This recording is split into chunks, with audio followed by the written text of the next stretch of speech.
একটা দলের ব্যাটিং এত জঘন্য এত জঘন্য এত জঘন্য হয় কি করে? বাংলাদেশ এখন ওয়ানডে ক্রিকেটে যে ব্যাটিং করে সেটাকে জঘন্য বললেও আসলে কিছুই বলা হয় না। আফগানিস্তানের কাছে আমরা যে ওয়ানডে সিরিজটা ২ ম্যাচেই হেরে গেলাম, তৃতীয় ম্যাচে জিতলেও যে আর সিরিজ জয়ের আমাদের কোনো সম্ভাবনার জায়গাটা নেই, সেইখানটাতে ব্যাটসম্যানদের ব্যাটিংয়ের দায়টাই সবচেয়ে বেশি, এবং এতটাই বেশি যে বাংলাদেশের বোলাররা এখন ওই ছোটবেলার মতো চাইলে বলতে পারে খেলবো না, তোমাদের সাথে আমরা খেলবো না। বোলারদের, ফিল্ডারদের এত হিউজ এফোর্ট, ট্রিমেন্ডাস এফোর্ট, ম্যাচের পর ম্যাচ, এমন এফোর্টের আসলে মূল্যটা কোথায় যখন ব্যাটসম্যানরা ওই ম্যাচের পর ম্যাচ এরকম দায়িত্বজ্ঞানহীন ব্যাটিং করেন? আমরা আফগানিস্তানের ১৯০ রান তাড়া করতে পারিনি, আমরা ৩০ ওভার ব্যাটিং করতে পারিনি, আমরা ৮১ রানে ম্যাচটা হেরে গিয়েছে, আমরা মাত্র ১০৯ রানে অল আউট হয়ে গিয়েছি। এইটা যদি হয় একটা দলের ওয়ানডে ম্যাচের ব্যাটিংয়ের চিত্র, তাহলে সেই দলটার যে ২০২৭ বিশ্বকাপ খেলাটা অনিশ্চয়তার মধ্যে পড়ে যাবে। আমার তো এখন সরাসরি কোয়ালিফাই করাটা তো মনে হচ্ছে যে বহুদূরের ব্যাপার। আলটিমেটলি ওই Netherlands, Namibia, Uganda, Nepal, USA, UAE এই জাতীয় দলের সঙ্গে খেলেই কি আমরা টিকিটটা পাই কিনা সেটা নিয়ে ঘোরতর সংশয়ের জায়গা তৈরি করেছে আমাদের দল, স্পেসিফিক্যালি আমাদের ব্যাটসম্যানরা। আফগানিস্তানের কাছে এই ম্যাচটা যে বাংলাদেশ ৮১ রানে হেরে গেল, সেইটাতে টার্নিং পয়েন্ট খুঁজতে গিয়েই এই আলোচনাগুলো করতে হচ্ছে। দেখুন, আমাদের টসের সময় ক্যাপ্টেন মেহেদী হাসান মিরাজ বলেছেন যে এই উইকেটটাতে আমরা টস হেরে আগে গিয়ে এইখানটাতে ফিল্ডিং পেয়েছি, কিন্তু তিনি বলছেন পরে যে আমরা ব্যাটিং করব সেইখানটাতে একটা ডিউ ফ্যাক্টর কাজ করে, ফলে ২৪০-২৫০ রান পর্যন্ত তাড়া করে জেতাটা সম্ভব। ক্যাপ্টেন নিজের দলের সামনে টার্গেট সেট করছেন আপ টু 250, সেইখানে তার দলের বোলাররা, ফিল্ডাররা, যেইখান থেকে তিনি নিজেও সামনে থেকে নেতৃত্ব দিয়েছেন, ৪২ রানে ৩টা উইকেট পেয়েছেন, ভালো বোলিং করেছেন, সেই বোলাররা, ফিল্ডাররা ১৯০ রানের মধ্যে আফগানিস্তানকে আটকে রাখে। অর্থাৎ যেই আমাদের সেট করা যে টোটাল, যেটাকে আমরা চেস ডাউন করতে পারবো বলে কনফিডেন্ট, তার চেয়ে ৬০ রান কম আমরা আফগানিস্তানকে দিয়েছি, অথচ তারপরও আমরা ৮১ রানে হেরে গিয়েছি। মানে আমাদের টিমটার ব্যাটিং এর অবস্থা কিরকম, আমার মনে হয় এইটাতেই পুরোপুরি সাম আপ করছে। আমরা যখন এই রানটা তাড়া করতে নেমেছি, ১৯০ রান তাড়া করে বাংলাদেশ জিতবে, এই এক্সপেকটেশন জায়গাটা মোটেই বাড়াবাড়ি ছিল না।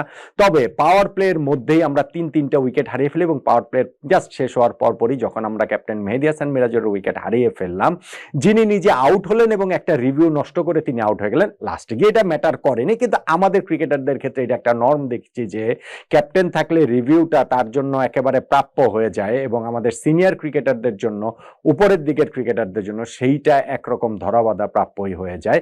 সো ওইখানটাতেই আমরা ৪ উইকেট হারিয়ে ফেলে ম্যাচ থেকে অনেকটা ছিটকে পড়েছি। তানজিদ হাসান তামিম তিনি ৫ বল খেলে ০ রান করে পেছনে ক্যাচ দিয়ে আউট হয়ে গেলেন। নাজমুল হোসেন শান্ত অহেতুক অপ্রয়োজনীয় একটা দ্বিতীয় রান নেয়ার চেষ্টা করতে গিয়ে নিজের উইকেটটা শুধু বিলিয়ে দিয়ে আসেননি, দলকেও বিপদে ফেলে চলে এসেছেন। সাইফ হাসান ৪ ছক্কা মারলেন, আরো একটা ভালো স্টার্ট ওয়ানডে ক্যারিয়ারে, তার প্রথম ইনিংসটার মতো এই ইনিংসটাতেও।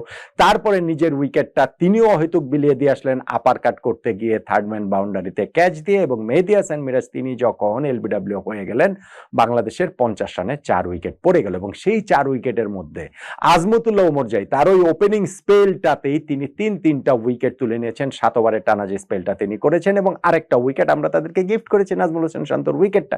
এখন এই অবস্থা থেকে কি বাংলাদেশের ম্যাচ জেতাটা সম্ভব ছিল না? ছিল, অবশ্যই ছিল, যেহেতু আস্কিং রেটের প্রেশার ওই রকম নেই, যেহেতু আমাদের হিউজ রান করতে হবে, তা না ভাই, ওয়ানডে ক্রিকেটে যে কোনো উইকেটেই ২০০-র নিচে রান তাড়া করা এটা কোনো ঘটনা, এটা এখনকার সময়ে কোনো ঘটনা। অন্য বেশিরভাগ দল তো এই রানটা তারা ঘুমে ঘুমে তারা করে ফেলতো। ইনফ্যাক্ট যদি আফগানিস্তানের যে ব্যাটিং লাইন আপটা এত নড়বড়ে, তারাও যদি বাংলাদেশের এই দুর্দান্ত বোলিং লাইন আপের বিপক্ষেও যদি এই ২০০-র নিচে টার্গেট পেত, ওই রান তারা করে তারা জিতে যেত, সহজেই জিতে যেত। ফলে ৫০ রানে ৪ উইকেট হারানোর পরও যে বাংলাদেশের জয়ের কোনো চান্স ছিল না, বিষয়টা সেটা নয়। এবং ওই জায়গাটাতে একটা পার্টনারশিপ যখন হলো, আমাদের মনে হলো যে না, জাকের আলী অনেক এবং তাওহিদের এই জুটিটাতে বাংলাদেশকে আবারও একটু স্বপ্ন দেখানো শুরু করেছিল, কিন্তু কতক্ষণ আর আজমতুল্লাহ ওমরজাই যেটা শুরু করেছেন রাশিদ খান সেটা শেষ করলেন। ওমরজাই পেয়েছিলেন 3 উইকেট, রাশিদ খান পেলেন 5 উইকেট। তার গুগলি বুঝতে ব্যর্থ হয়ে বিগ শট খেলার চেষ্টায় তাওহিদ হৃদয় নিজের উইকেটটা ছুঁড়ে ফেলে এসেছেন 34 বলে 24 রান করে। আগের 3টা ওয়ানডেতে 50 করা ব্যাটসম্যান যখন এইভাবে এই ক্রুশাল মোমেন্টে এরকম ভাবে উইকেটটা দিয়ে আসবেন, সেইটা টিমের সাইকোলজিতে এফেক্ট ফেলতে বাধ্য। তারপরে গিয়ে আমাদের ওইখানটাতে নুরুল হাসান সোহান, যিনিও উইকেটে একটুখানি মনে হচ্ছিল যে থাকতে পারছেন, 15 রান করেছিলেন, কিন্তু তিনিও রশিদ খানের গুগলে বুঝতে ব্যর্থ হয়ে তিনিও ওই জায়গাটাতে বোল্ড হয়ে গেলেন। ওয়ারেস জাস্ট একটু আগেই তিনি একটা লাইফ পেয়েছিলেন, উইকেট কিপার তার ক্যাচটা ফেলে দিয়েছিল। আমি তো ভেবেছিলাম যদি আজকে সোহান ম্যাচটা জিতিয়ে দেয় তাহলে টার্নিং পয়েন্টের দাবিদারটা সেইটাও ইনফ্যাক্ট হতে পারে। ভেরি নেক্সট ডেলিভারিতে তানজিম সাকিব এলবিডব্লিউ করে ফেললেন রশিদ খান। ভেরি নেক্সট ডেলিভারিতে রিশাদ হোসেনের বিপক্ষে এলবিডব্লিউ এর অ্যাপিলও আম্পায়ার আঙ্গুল তুলে দিলেন এবং ওইখানটাতে রশিদ খানের হ্যাটট্রিকটা পূর্ণ হয়ে গেল। না, হ্যাটট্রিকটা হয়নি, কেননা রিশাদ ওই জায়গাটাতে ডিআরএস নেওয়ার পরে দেখা গেছে যে বলটা লেগ স্টাম্পের ওই জায়গাটাতে হচ্ছে গিয়ে মিস করছিল, ফলে ওইখানটাতে হচ্ছে গিয়ে আমরা শুধু রশিদ খানকে হ্যাটট্রিকটাই দিতে পারিনি।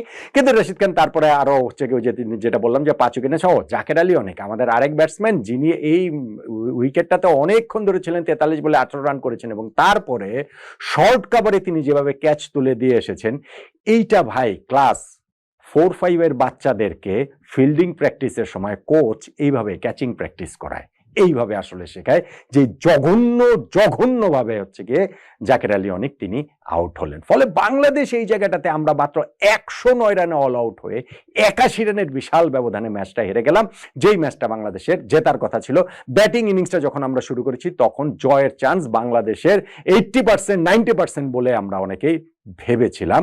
দলের উপরে একটুখানি বেশি বোধহয় আমরা আশা করে ফেলেছিলাম এবং সেইখানটাকে আজমতুল্লাহ ওমরজাই, রশিদ খানরা সেটা প্রুফ করে দিয়েছেন যে বাংলাদেশ ওয়ানডে ক্রিকেটে আসলে কত কত কত কত পিছিয়ে গেছে আধুনিক এই ওয়ানডে ক্রিকেটটা থেকে। তার আগে আমাদের বোলাররা, ফিল্ডাররা তারা ট্রিমেন্ডাস এফোর্ট দিয়েছে, যেটা আমি বলছিলাম যে মাত্র 190 এর মধ্যে আফগানিস্তানকে আটকে রাখা। হ্যাঁ, এখানটাতে আমরা পাওয়ার প্লেতে ওদের 2টা উইকেট তুলে নিয়েছি, শুধু সেইটা না, তারপর পরই যখন রহমত শাহ আগের ম্যাচে যিনি 50 করেছিলেন তিনি ওই ইনজুরির কারণে মাঠ থেকে বেরিয়ে যেতে বাধ্য হলেন, বাংলাদেশ এরপরে দ্রুত আরো কয়েকটা উইকেট তুলে নিল। ফলে আফগানিস্তানকে আমরা ওই জায়গাটাতে এমনভাবে চেপে ধরেছিলাম যে আমাদের মনে হচ্ছিল আমরা ওইখানটা থেকে তাদেরকে কত কম রানে আটকে রাখতে পারি, আটকে ফেলতে পারি।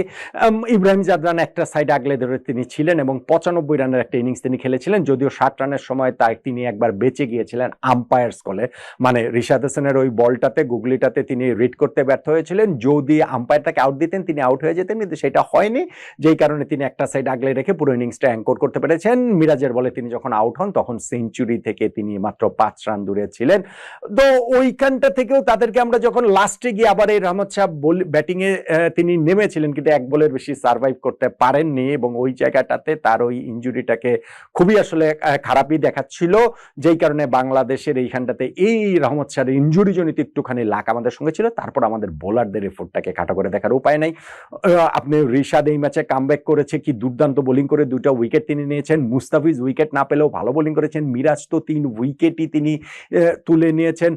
তানজিম সাকিবের যে 2টা শিকার রয়েছে, আমরা এই ম্যাচে বোলিং লাইন আপে একটু চেঞ্জ করেছি, 3 পেসার 2 স্পিনার থেকে 3 স্পিনার 2 পেসারে গিয়েছি।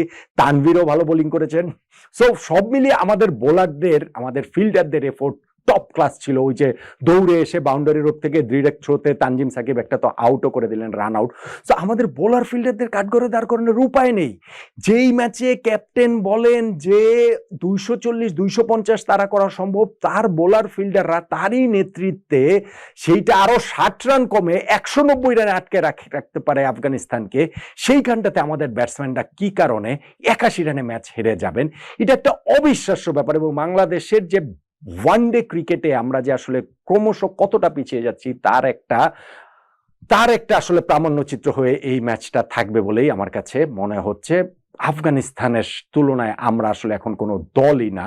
প্রথম 2টা ওয়ানডে ফরম্যাটে, টি20 ফরম্যাটে আমরা ওদেরকে হোয়াইট ওয়াশ করে দিয়েছি, কিন্তু প্রথম 2টা ম্যাচে বাংলাদেশ ব্যাটিং ব্যর্থতা, স্পেশালি যেইভাবে আমরা ম্যাচগুলো হারলাম, তাতে কিন্তু 2027 বিশ্বকাপ বাংলাদেশের জন্য ডিরেক্ট কোয়ালিফিকেশন বাদ দেন, আলটিমেটলি আমরা কোয়ালিফাই করতে পারি কিনা সেটাই একটা বড় প্রশ্ন হয়ে দেখা দিচ্ছে না। আর টার্নিং পয়েন্ট আমার কাছে মনে হয় ব্যাটিং ব্যর্থতা, এবং আমার কাছে মনে হয় শুরুর 4টা উইকেট হারানো, নাজমুল হোসেন শান্তর অহেতুক রান আউট এবং আজমতুল্লাহ ওমর জিয়ার ফার্স্ট পেলেই যে আমরা তিনটা উইকেট হারিয়ে ফেলেছি। আমি বলেছি যে 50 রানে 4 উইকেট হারানোর পরও জেতা সম্ভব ছিল, অবশ্যই সম্ভব ছিল, কিন্তু এরপরে রাশিদ খানের ওই ঘূর্ণির জবাব আমাদের সামনে ছিল না। তার আগেই আজমতুল্লাহ ওমর জিয়া আমাদের সর্বনাশ করে গেছেন, আমাদের শান্ত রান আউটে সর্বনাশ হয়ে গেছে। শুরুতেই 50 রানে 4 উইকেট হারানোই তাই বাংলাদেশের এই পরাজয়ের, এই জঘন্য পরাজয়ের, এই বিশ্রী ব্যাটিং ব্যর্থ